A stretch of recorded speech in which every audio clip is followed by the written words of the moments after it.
ឆ្នាំ2160ទីក្រុង San Francisco Bay Area ក្នុងរដ្ឋ California ដែលត្រូវបានហុំព័ទ្ធដោយស្រមោលដ៏ត្រជាក់នៃភាពភ័យខ្លាចដែលបង្កឡើងដោយឃាតករ serial ដ៏ព្រៃផ្សៃម្នាក់ដែលបានបន្សល់ទុកនៅគេរដំណែកនៃអត្តកម្បាំងដែលនៅតែលង់បន្លាចដល់បច្ចុប្បន្នគេស្គាល់ថាជាឃាតករ Zodiac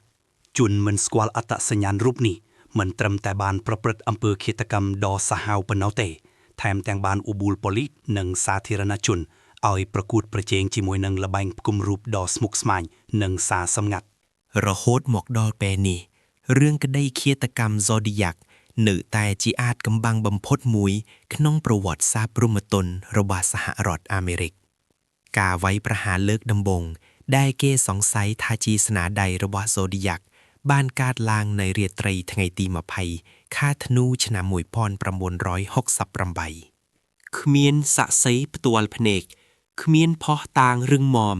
និងគ្មានមូលហេតុច្បាស់លាស់ហេតុការណ៍នេះត្រូវបានប៉ូលីសចាត់ទុកជាបទឧក្រិដ្ឋធម្មតាដាលេនបានស្លាប់បាត់បង់ជីវិតចំណែក Mike រងរបួសធ្ងន់ប៉ុន្តែបានរួចជីវិតប្រហែល40នាទីក្រោយការបាញ់ប្រហារជនមិនស្គាល់មុខម្នាក់បានទូរស័ព្ទទៅប៉ូលីស Vallejo ដោយទទួលស្គាល់ការទទួលខុសត្រូវចំពោះការសម្លាប់ទាំងពីរនេះទាំងនៅ Blue Rock Springs និង Lake Herman Road លិខិតនីមួយៗបានពិពណ៌នាលម្អិតអំពីបទឧក្រិដ្ឋដែលមិនធ្លាប់ត្រូវបានផ្សព្វផ្សាយជាសាធារណៈដែលបញ្ជាក់ពីភាពត្រឹមត្រូវរបស់គាត់លិខិតទាំងនេះត្រូវបានអមដោយល្បែងផ្គុំរូប Cipher 3ផ្នែកដែលជនល្មើសបានអះអាងថាមានឈ្មោះពិតរបស់គាត់បានគំរាមប្រព្រឹត្តបទឧក្រិដ្ឋបន្ថែមទៀតប្រសិនបើល្បែងផ្គុំរូបទាំងនេះមិនត្រូវបានបោះពុម្ពផ្សាយ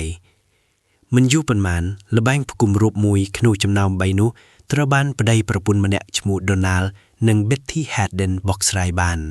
សារនោះបានពង្ហែនពីការលើកតម្កើងខ្លួនឯងរបស់ឃាតករនិងការអះអាងថាគាត់បានប្រមូលទេសកលសម្រាប់ជីវិតក្រោយមរណៈប៉ុន្តែគ្មានឈ្មោះរបស់គាត់ឡើយឃាតកររូបនេះបានបន្តវាយប្រហារនៅថ្ងៃទី27ខែកញ្ញាឆ្នាំ1969 Brian Hartnell អាយុ20ឆ្នាំ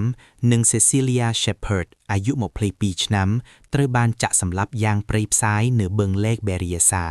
ជនល្មើសបានពាក់ក្រណាត់បិទមុខខ្មៅនិងមាននិមិត្តសញ្ញា Zodiac នៅលើទ្រូង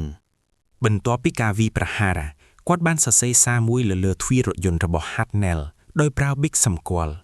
ដោយសពមួយដងគាត់បានទូរស័ព្ទទៅប៉ូលីសដោយប្រាប់ទីតាំងនៃឧក្រិដ្ឋកម្ម2ថ្ងៃក្រោយមកគាត់បានផ្ញើលិខិតមួយទៀតទៅ San Francisco Chronicle ដោយប្រើនិមិត្តសញ្ញា Zodiac ជាលើកដំបូង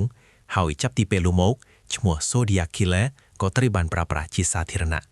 បទឧក្រិដ្ឋចុងក្រោយដែលត្រូវបានបញ្ជាក់ថាជាស្នាដៃរបស់ Zodiac គឺការសម្លាប់អ្នកបើកបរតាក់ស៊ី Paul Stine អាយុ29ឆ្នាំនៅថ្ងៃទី11ខែតុលាឆ្នាំ1969នៅតំបន់ Presidio Heights នៃទីក្រុង San Francisco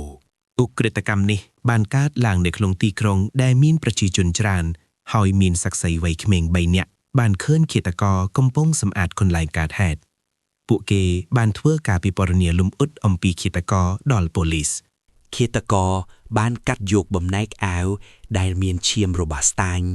ហើយបានផ្ញើវាទៅកាសែត Chronicle ជាមួយនឹងលិខិតមួយទៀតប៉ុន្មានឆ្នាំបន្តឃាតករ Zodiac បានបន្តផ្ញើលិខិតទៅកាសែតដោយលេងសើចនឹងប៉ូលីសនិងអួតពីឧក្រិដ្ឋកម្មរបស់គាត់ថែមទាំងបានគំរាមទម្លាក់គ្រាប់បែកលើរថយន្តក្រុងសាលារៀនទោះបីជាមានការស៊ើបអង្កេតយ៉ាងទូលំទូលាយពីប៉ូលីសការបង្កើតក្រុមការងារពិសេសនិងការពិនិត្យមើលជនសង្ស័យរាប់រយនាក់ក៏ដោយក៏អត្តសញ្ញាណពិតរបស់ឃាតករ Zodiac នៅតែជាអាថ៌កំបាំង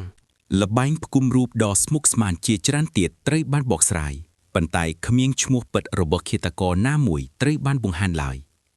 រឿងក្តីឃាតកម្ម Zodiac គឺជាសក្ខីភាពមួយអំពីដែនកំណត់ការស៊ើបអង្កេតព្រហ្មទណ្ឌនិងភាពអត់ធ្មត់នៃអធកម្មរបស់មនុស្ស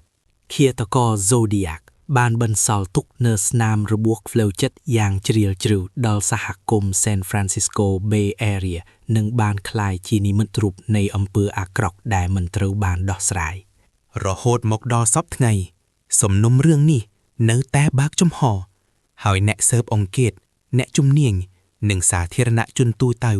នៅតែបន្តស្វែងរកចម្លើយដោយសង្ឃឹមថា នឹងអាចបំបែកកូដចុងក្រោយរបស់ Zodiac